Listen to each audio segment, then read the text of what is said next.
Herakle a déjà répondu, tout est là. Nous avons tout en nous, toutes les potentialités. Alors, actuellement, on dit le cerveau, voilà, un potentiel, mais nous non, énorme, mais enfin, le cerveau humain, et nous n'en utilisons que très peu. Qu'en est-il du cœur spirituel? Qu'en est-il de la conscience spirituelle? Et les maîtres nous le disent, nous avons tout en nous et quelque part. Alors, c'est peut-être un peu dur ce que je vais dire, mais ils le disent, alors ils disent oui et non, hein, comme selon un supralogique soufi. Quelque part, la voie soufie, c'est-à-dire dérouler la voie, atteindre telle station, tel maqam, vivre telle expérience, c'est un leurre, puisque nous avons déjà tout en nous, ici et maintenant. Donc, et le pire, c'est que ça peut être un piège de l'ego et du malin, de dire, ah mais non, moi, non, non, ce sont des maîtres, ce sont des gens, comment pourrais-je réaliser, comment pourrais-je vivre de telles expériences liées à l'unicité, liées à la rencontre avec Dieu, avec le prophète, etc. Non, non, c'est pour nous tous humains, Bani Adam.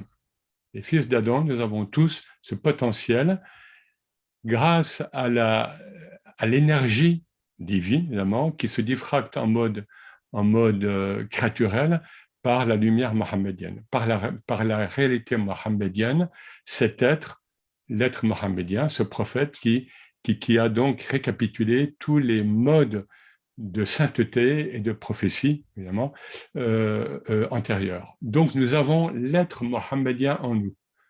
Et c'est pour ça que dans le Coran, le prophète est très souvent montré sous des angles très humains. Hein, des problèmes de couple, parfois. Pourquoi?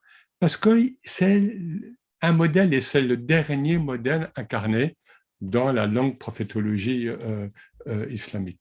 Donc, attention au piège de l'ego, ce sera pour demain, l'éveil justement, ou pour l'ego ou bien le malin. Hein, non, non, tout ça, c'est ce sont des êtres particuliers, c'est une élite. Surtout actuellement, nous vivons une époque, je le crois, puis je le vois, où la gnose, justement, la connaissance spirituelle, elle se diffuse, elle doit se diffuser dans une part d'humanité suffisante pour sauver cette humanité. Donc, nous sommes de moins en moins, à mon avis, dans des relations ésotériques, initiatiques, restreintes, limitées. Tout ça est en train de s'ouvrir avec des aspects aussi de contre-initiation éventuelle, mais nous n'avons pas le choix. Parce que la sainteté était et est le squelette de l'humanité, de notre humanité. Et si nous... alors, il y a ceux qui ne sont pas du tout conscients de cette sainteté. Bon, voilà, bon, le mot arabe, ça fait dire plusieurs mots d'ailleurs, mais et il y a ceux qui ne veulent pas, ou il y a ceux qui ont peur. Attention, Rumi nous met bien en garde, hein. Nous avons peur de nous réaliser, et c'est ainsi que le monde perdure comme une illusion. Donc, encore une fois, et de manière synthétique et un peu péremptoire peut-être, mais nous avons tout en nous. Et comme l'a dit Abdelhak avant, voilà, cela peut survenir surtout là où on ne s'y attend pas. Hein, parfois, les personnes qui viennent en retraite spirituelle, en khalwa, ils escomptent vivre des expériences spirituelles, rencontrer le prophète, etc. Il faut venir nu, nu. Il faut venir dans la ummiya. Encore une fois, on retombe sur cet être mohammedien. Il faut venir vraiment dans la virginité, dans la fitra, dans la nature spirituelle originelle qui nous a été donnée. Sibrat Allah, hein, nous dit le Coran. Hein, la teinture, l'imprégnation de Dieu. Hein, dans ce passage coranique, et les commentateurs, surtout les soufis, font le lien entre la sibra et la teinture. C'est-à-dire, j'imprime une laine, je veux la rendre rouge, violette, noire, eh bien, je l'imprime dans la couleur.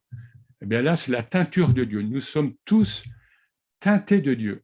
Nous avons tous le divin en nous. Nous ne sommes pas Dieu, mais nous venons et nous retournons au divin, et il ne faut pas en avoir peur. C'est surtout ça qui compte, c'est la peur. Hein. Donc, pas besoin d'attendre d'être réalisé. Non, c'est ici et maintenant.